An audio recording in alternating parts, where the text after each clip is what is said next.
Hi, I'm George Hussey of Automobile Atlanta, and today we're going to do the tour of a 1961 356 Super 90 that I've happened to have owned since 1988. And I'll go around the car and I'll show you what it's all about, and I'll give you a little bit of the history as well.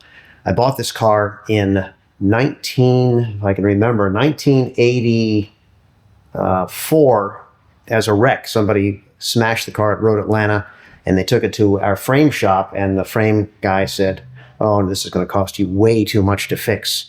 So the frame guy then called me and said, "George, could be fixed, but it's going to cost a lot of money, and the guy wants to sell it."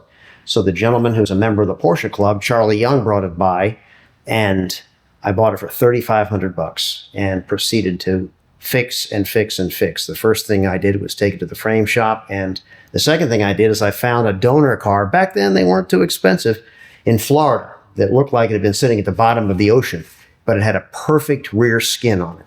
So I bought that car. I took both of them to the frame shop, and they got the car perfectly straight again. And the car was fairly rust-free. Charlie Young had taken pretty good care of it, and it is a true Super 90, which they sold very, very few of. And from then, I took it to our body shop, and I painted it to match my 84 Cabriolet that I had had at the time, Guards Red. Since it had already been color changed, it didn't make any difference. So I painted the same car's color, Guards Red, and fixed it up a little bit, and I had the perfect driver. Nothing perfect, like I said, but the perfect driver. Although it looks good, and as you'll be able to see, it is a decent car these days, and unfortunately it's worth way too much money. So I had it stored away for years and only drove it occasionally. And this last time, thought, oh, I'll just jump into it, put a battery in it, and drive off. Well, that wasn't the case. It needed everything, even though I had it in dehumidified storage. So here it is at the shop, and we'll go over the car. So I actually have owned this car 3 times. You think, why in the hell would a guy buy a car, sell a car, buy a car, sell a car? Well, in the interim, I had bought my blue Roadster. And so I first thought, well, I've got a blue Roadster that's never been damaged before and is really straight, although it had some rust in it. And so I can afford to sell this car. And I had a captive audience who really wanted it. So I sold it to him. Then he had it for a while, nice young German guy. And then he decided he was going to go back to Germany. And so I bought the car back at a pretty reasonable price. And then a Porsche guy came, and he had to have this Roadster. His name was Carl Bogner, really terrifically great Porsche guy. And he bought that, and he had that car for quite a few years. And then he sold it to George Maccaro's steakhouse, or I can't remember the name of the place. And he had it for a while, and I'd lost touch until I saw it on a used car lot in North Springs, Georgia. And there it was sitting, and it was my old Roadster, and I had to buy it back. By this time, I had fixed my blue one up, and I had several other 356s, but this one was sitting there. I knew what a great driver I was, so I made a deal with them, and I bought it back reasonably. And to give you a perspective, it's 2024. This was maybe 1992. I paid $25,000 to get it back. But the car had been damaged before, as we had said, and it had been fixed, and a nice fix, but no perfect fix, because when you're splicing body panels together, you never get it as perfect as it should be. So I decided I was going to fix it right this time, and it was a quest. I found every single factory original piece of body sheet metal, and I had to do the search, not aftermarket, factory pieces of the old German Porsche stickers on them from years ago, quarter panels, hoods, deck lid. The only thing I didn't have to get was the doors. The doors were in pretty damn good shape. And I bought all this sheet metal, and I had an Australian friend of mine who had a laser sharp eye for body lines and measurements and micrometers to put this thing back together, and he did an amazing job. You can tell it's all hollow sounding, even the doors. No body putty in this one anymore. Of course, the factory used lead, and of course, everybody uses body filler these times, but not that much. We've seen so many of these that are filled an inch with filler, it's crazy. But if you look here, you can see the perfect line on the doors, considering so many of these cars, you re-weld them and the doors hang out at the bottom. When you see the doors hanging out at the bottom, this area right here, on any of these Cabriolets or Roadsters, you know that they didn't put it back together right. Instant sign. So the car may look magnificent. You go down, you get low, and you look right there, and the door's hanging out. This fits perfectly. And you go to the front, and the line is all perfect, except the fact this was painted now probably in 2000 or something like that. So it's 24 years old, and you just can't get around the rust. And you look at these little spots right here, and you think, oh, what the hell is that? Well, that is body rust coming out through the door. But this car is so nice, and it's a driver. How many times have I said it's a driver? It's a driver. So to hell with it. The paint looks good enough. It's good enough to run. You can see the Droughts that's badge here from Germany. This is the correct location for it. And then we move over to here, and you see these nice, this is not correct, but I like orange.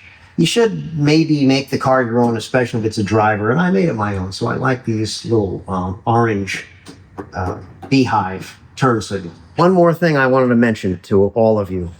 You can see the Porsche crest here, and it is pointing towards the valve stem. This is mandatory for any guy or girl or anyone who owns a Porsche to make sure that the crest is pointing towards the valve stem. Even the brand new Porsches, if you go, you'll see the crest is always pointing to the valve stem.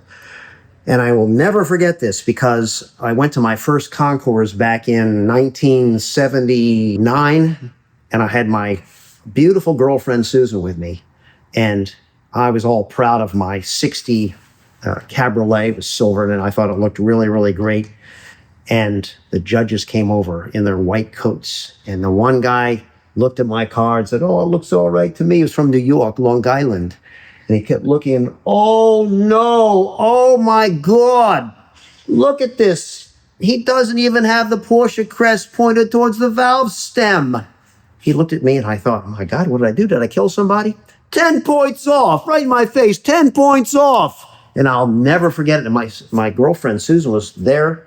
And I've got a picture of her looking like, oh my God, my boyfriend killed somebody. It was that bad. And I sort of walked away from the concourse with my tail between my legs, and I never forgot that. So now I'm the concourse judge, and the first thing I do, I look at their car, and I said, oh no, the crest isn't pointing towards the valve stem.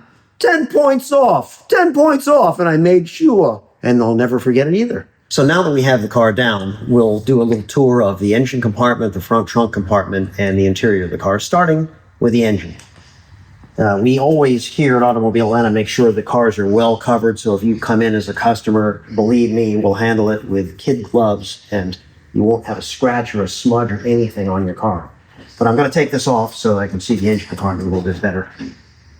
Having this car stored at home in dehumidified, air-conditioned comfort and on carpeting, I didn't think that so much would happen to it over the 4 years of storage, but it did. The carbs, the accelerator pumps went bad, the fuel system went bad, and I guess that's basically it. So we took the carbs off, and Sean rebuilt them. We took the rear piece off of here. We had to replace the fuel pump diaphragm also, mainly the fuel system. And we're in the process of putting this back together. Obviously, the air cleaners are not on. We keep rags over these for fear of somebody dropping something down the carb. We don't want that to happen. If you ever have the barrels of your carb exposed, make sure there's something over it. That could be the worst thing that could happen in the world. This engine is actually a 912 engine, and it wears its 912 colors. All of the 912 engine shrouds were black, and that actually dissipates heat better than the lighter colors. Porsche learned that in the years they were doing this. And the 912 has a counterbalance crank, so it'll rev higher, which is really, really great also, especially for the higher speeds.